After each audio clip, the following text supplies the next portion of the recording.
Good morning. It's nice to be talking to all of you again. Today, I'm going to continue to go through the process of writing an essay, and then we're going to practice nonfiction leads. And we'll talk a little bit about what those are. I'll show you some examples. You'll be able to practice figuring out what strategy you think an author used with certain leads. And then you're going to be able to practice writing your own nonfiction leads using one of the strategies that I give you. So let's review again the process of writing an essay. So our first step was to brainstorm a topic. Our second step was to create a brainstorming chart about what we want to include in the essay and then kind of organize it into at least 3 categories, because again, these are going to each be a paragraph of their own.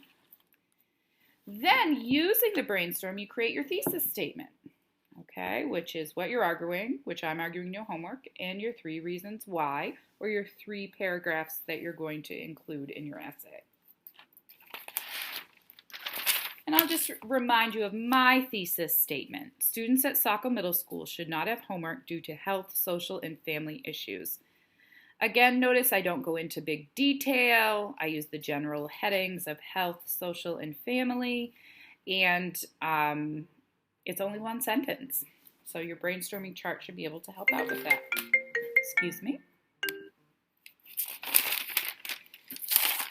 Then step 4, after you have a topic, you have a brainstorm chart, you've organized it, and you've created your thesis, which is what you're arguing about and why, the main sentence of your paragraph. It could also be, your essay, could also be called a claim. Number 4, you're going to write an introduction paragraph. Now, introduction paragraphs are organized a little bit differently than a regular paragraph, and we'll get into that tomorrow, because today we're going to work on the first part of an introduction paragraph.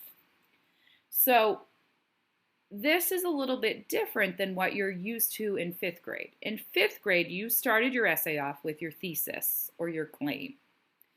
But in 6th grade, we're really going to follow the 5-paragraph essay format, where you don't start with your thesis statement or your claim, but instead you start with a lead.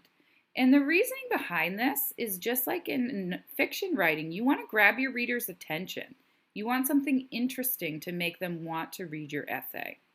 So tomorrow we'll really go over how to organize the information you have so far and what background info is.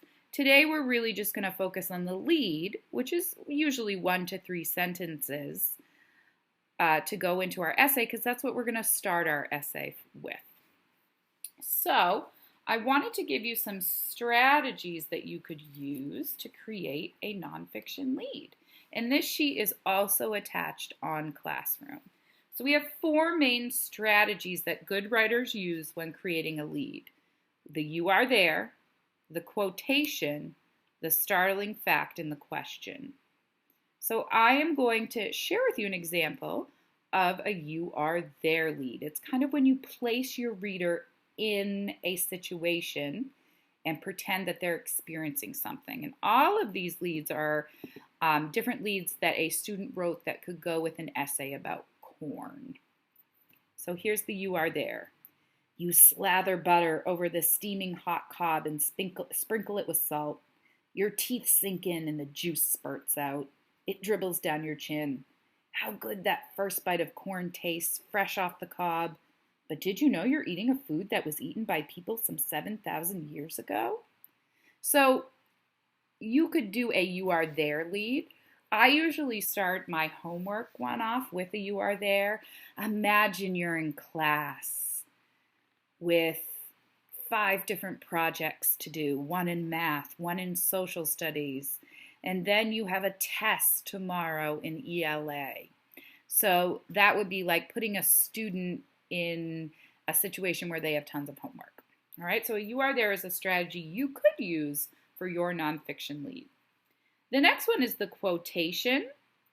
Man is meant to live on corn, so says an ancient Mexican legend, and so it has been for centuries, but times are changing. That would be like a famous saying that someone said. You could Google like famous quotations about 5-day school weeks. something like that. Famous quotes about global warming. The next one is the startling fact. Though corn is grown on half of all the farming land in Mexico, it's not enough to feed the people. So you could look up some startling facts. Maybe if you're doing women's rights, you could look up facts or statistics about women that have little rights in certain countries. And a startling fact is a really great way to start a really powerful essay, especially if you're doing a world issue. The last one's probably the easiest strategy. So if you're really struggling, I want you to zone in on this one. The question. Do you know the name of a thin pancake that can be folded, rolled, fried, and stuffed to make over a dozen main dishes? It's a tortilla. So if I was going to use a question for my homework essay, I might create something like, do you like homework? I don't. And that could be a question lead. So we have our 4 strategies again that good writers use to create nonfiction leads, which are a little different than what good writers use to create fiction or story leads. So we have the you are there, the quotation, the startling fact, and the question. Now I've attached this sheet onto Google Classroom, and you can go through and practice like this first one, creating cartoon magic. Did you ever wish you could climb buildings like Spider-Man? I think that's a question lead. Some of them are a combination, so you can read through these and see if you can figure out what strategy the author used. But I wanted to share with you some real life leads that are in nonfiction books, and I'll talk about what I think they are. So this one is from a Poe book. Edgar Allan Poe is a famous author that loves to write about death and funerals. And here is the lead for this. Poe attended a lot of funerals. When he wasn't going to funerals, he wrote stories about dead people, or soon-to-be dead people, living in torture chambers, haunted houses, and other creepy locales with zero chance of escape, like in The Pit and the Pendulum. So I felt like this might be a startling fact because he went to a lot of funerals. And it had some interesting details about him. Another lead I have, this is from Haunted Castles. Ancient castles have stories to tell, fierce battles, conquered kings, tragic losses. But are these spirits also trying to tell us these tales? So a question definitely there. And maybe even a little you are there. I could really picture myself in the castle. So sometimes the lead might be a combination, and that's fine.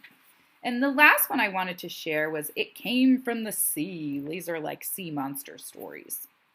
Captains and crewmen have long swapped stories of underwater teeth machines with fins.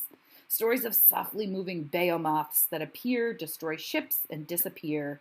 Stories of creatures big enough to wrap their tentacles around a school bus, yet clever enough to hide for humans from centuries. So this might be another startling fact. It could also be kind of a you are there. I don't have an example of a quotation, but that would be like, I have a dream. That was Martin Luther King's famous saying. So the next thing you're going to do after you read through this sheet and see if you can figure out the different strategies, which might be more than one, is to create a lead for your essay. So I'm going to do an example here of a question. So mine is a question lead. Do you spend hours each night doing dreaded homework assignments?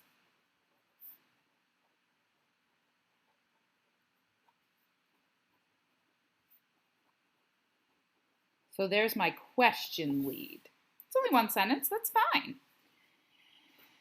I'm going to do a you are there lead that might be more than one sentence so you can see. So this one is a you are there, what this would look like. So we have the question example, and now I'm going to do a you are there with the same topic. You only need to come up with one lead, but you could practice more than one.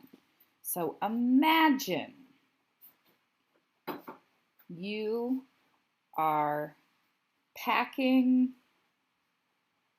your school stuff up for home. You have a math project, a science sheet, a social studies map, and a book, should be a space there, to read for homework. So you have the you are there, which is 2 sentences here. Imagine you are packing up your stuff for school, packing your school stuff up for home. You have a math project, a science sheet, a social studies map, and a book to read for homework. So much work. So there I have 3 sentences which are their you are there leads. So I've given you an example of 2 different types of leads for my topic of no homework. So your job again to review is to look at the nonfiction lead sheet, see if you can figure out what strategies the authors used at the bottom. You don't need to submit anything. And then create a lead for your essay. And again, you don't need to submit anything. We will submit something tomorrow and it will all kind of make a little more sense. So that's your job for today. Have a great day.